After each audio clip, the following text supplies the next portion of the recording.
Hi guys, this is Connie, back for some more Connie Reads Brian's Hunt. Alright, scrolling through to chapter 2.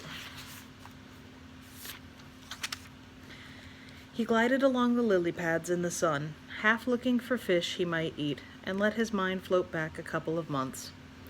He had returned to his world, the wilderness.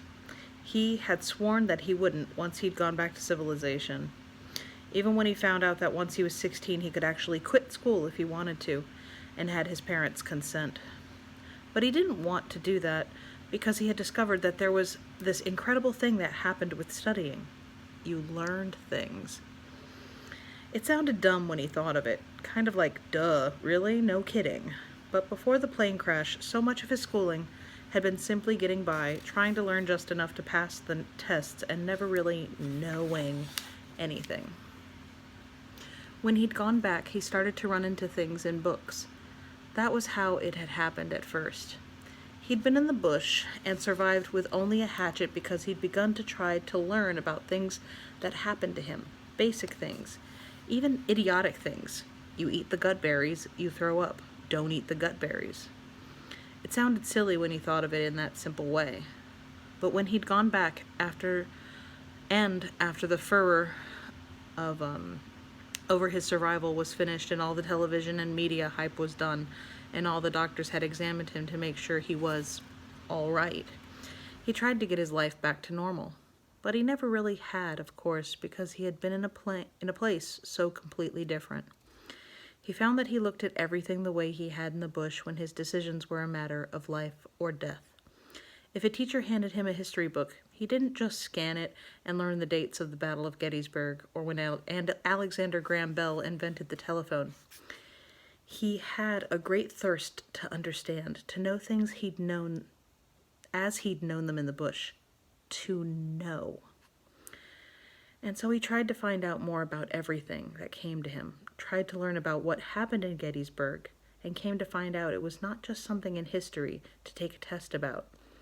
It was an appalling battle where over 50,000 American soldiers were slaughtered in 3 days of horrendous fighting, and so thick were the bullets flying at each other that you could still find bullets swaged together because they hit each other in flight and fell to the ground.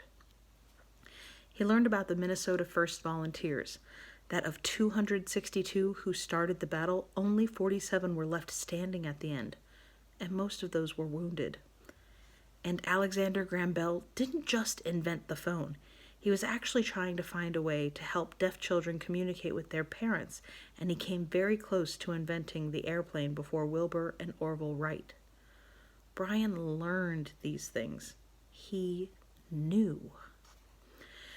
And though he had come back to the bush now because he couldn't be with people back in civilization, and because he knew he would probably never fit in, he did not hate school or the concept of studying and learning.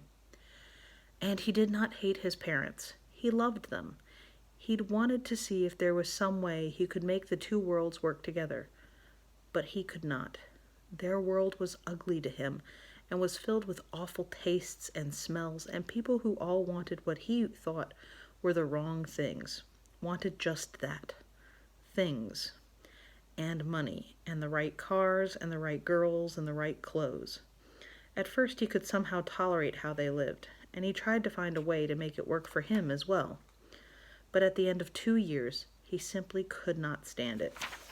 He had reached some saturation point where he could not watch television, could not listen to discordant loud music, could not stand traffic noise, hated the fact that it was never dark at night, and he couldn't see the stars because of city light.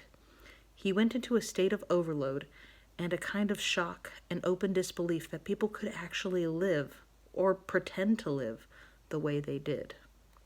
So he had worked out a way to homeschool on his own up here. He had brought some paperback textbooks with him, one on history, another on math, one on nature and biology.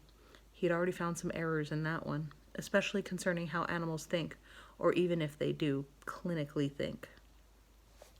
Several books of literature, and of course his Shakespeare. And he'd promised his parents and the school that after he studied them, he would take a test to prove he knew these things, and then, the next year, they might try more books and more tests. This procedure wasn't openly accepted, but the school authorities gave him credit for his surviving 54 days with nothing but a hatchet. They acknowledged that it showed an ability to learn. Everyone was trying to be flexible because it was clear that he really did want to learn. There, he stopped, back-paddled the canoe until it didn't move. Under a lily pad, lying still like a small green log, was a large northern pike, 4, maybe 5 pounds. In some dumb fishing magazine he'd seen in a doctor's office, he'd read an article that said northern pike were not good to eat because they had a series of floating Y-bones down their sides that made it so you couldn't fillet them, couldn't cut steaks off the side of them very easily. It also said that they were kind of slimy. The truth is all fish are slimy because they're covered with an antibacterial coating to keep disease out. The way Brian cooked them, with the guts out but otherwise whole on a flat piece of wood facing a fire, the slime turned a nice blue and came off with the skin. In a cookbook, he found that the French have a recipe called pike au bleu, where they bake the fish and serve it on a platter blue from the slime. Still, he thought, it's a long way from looking at a northern under a lily pad to actually eating one.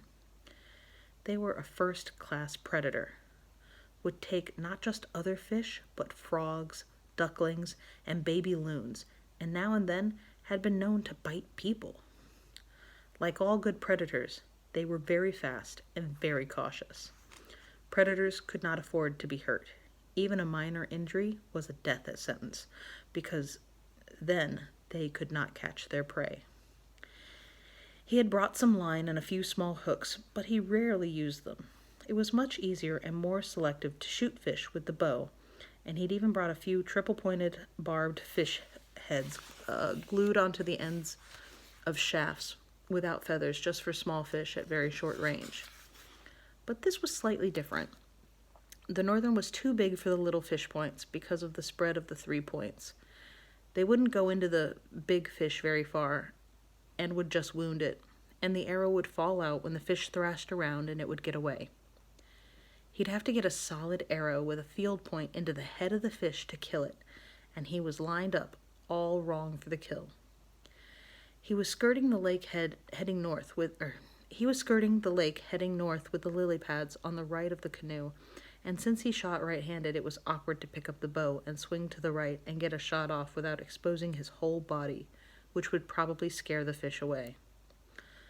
The same problem existed if he raised himself in the canoe and tried to turn around and face the other way to get a shot. He had the cargo bundle in front of him with all his gear, and he was sitting in the rear of the canoe. If he tried to rise and turn, he would undoubtedly scare the fish away. And besides, with the way he was kneeling and with the small amount of room, it would be almost impossible to turn. Still, it was early in the day, and there was plenty of light left, plenty of time before he stopped for the night. He crouched down toward the front of the canoe, and with careful, extremely slow motions of the paddle, he took almost 10 minutes, 10 crawling minutes, to turn the canoe around so it was facing the other way. Just like so much of what he did now, so much of how he hunted, it was a stalking procedure. He had learned long ago that to hurry is to lose. Patience was the key, the absolutely most important part of hunting anything, from fish to moose. You needed to make the time required, or you needed to take the time required. When he was learning more about the North Country, he read that Inuits hunting seal on the ice would squat over a seal breathing hold for hours, even days, waiting for the seal to come up in the hole to get air. The Inuit would put a small piece of feather over the hole and stand with bow and harpoon ready, and when the seal came into the hole, the air pushing ahead of its body would ruffle the feather, and the hunter would lunge with harpoon and bury the barbed head in the back of the seal. The seal might weigh 400 pounds, and the harpoon didn't kill it, but it was merely attached to a line the Inuit was holding, so the whole process was very dramatic, like trying to hold a good-sized bull with a piece of string. The hunter had to hold the seal with one hand and probe with another killing spear to kill the seal. The hunter had to hold the seal with one hand and probe with another killing spear to kill the seal while it was trying to pull the hunter down through the ice into the water. Needless to say, it didn't always work, and he'd read that the hunters were so patient that if the seal never came, or they lost it after the first strike, they would not be frustrated, but merely shrug and go to the next hole. And, Brian learned, polar bears hunted seals the same way. The bear waiting by the hole for a seal to come take a breath, squinting so its eyes wouldn't give it away, and covering its black nose with a white paw for the same reason. And when the seal came, the bear lunged down, grabbing it by the nose and pulling the entire 300 or 400-pound seal up through the 6-inch hole in the ice, pulverizing it, turning the insides of the seal into a kind of stew. It took that kind of patience. Brian crouched, peeking over the edge of the canoe at the northern, all the while barely moving the paddle until the canoe had completely swapped ends. Looking from beneath the water, he hoped, like a slowly drifting and turning log. It must have worked. Once the fish seemed about to move, its back arched and its gills flared, but a smaller northern came by, and Brian could see it was merely defending its territory. At last the canoe was positioned right, and the northern was still there, in a slightly better place because the lily pad was partially covering the fish's eyes. The bow was strung, and, still crouched forward, Brian gently slid a wooden arrow out of his quiver and laid it across the bow, knocked it into the string, put his left hand on the handle, and raised the bow, even with the gunwale of the canoe. Then a little higher, so the arrow would just clear the side of the canoe. Then, holding the bow almost sideways, he pushed it while pulling the arrow back, tucked the feathers under his chin, aimed at the bottom edge of the fish to allow for refraction. He'd learned that the hard way by missing the fish when he first started hunting after the plane crash. He released the arrow. The arrow was slowed only a tiny amount as it traveled through the water and hit the northern with full force just above the right eye. Whether by luck or design, it was an almost perfect shot, and the shaft slammed through the brain, cutting the spinal cord, stopping halfway through the northern. The fish, dead in an instant, gave a spasmodic death jerk, a sideways arching of its body, which flung it off into shallower water, perhaps 5 feet deep. It became still and began to sink, the buoyancy of the wooden shaft slowing the process. "Ah," Brian said out loud. "I thought it might float." All fish have air bladders, which they use to control their depth, and sometimes, when they are killed, they have enough air in the bladder to make them rise to the surface. Sometimes, as with this northern, the air is expelled and they sink. Brian was wearing only shorts. And he put one hand on each side of the canoe and jumped it himself over the side into the water. He slipped beneath the surface with his eyes open, and though his vision was blurred and the northern's color made it almost impossible to see, the arrow's shaft was a bright white line. He grabbed it and pulled the fish up to the canoe and flopped it over into the boat. "Thank you," he thought, as he always thought when he killed. And then, good meal, full meal. What he had come to think of as a can't walk meal, or a lie down and sleep meal. He could not save a fish in the summer.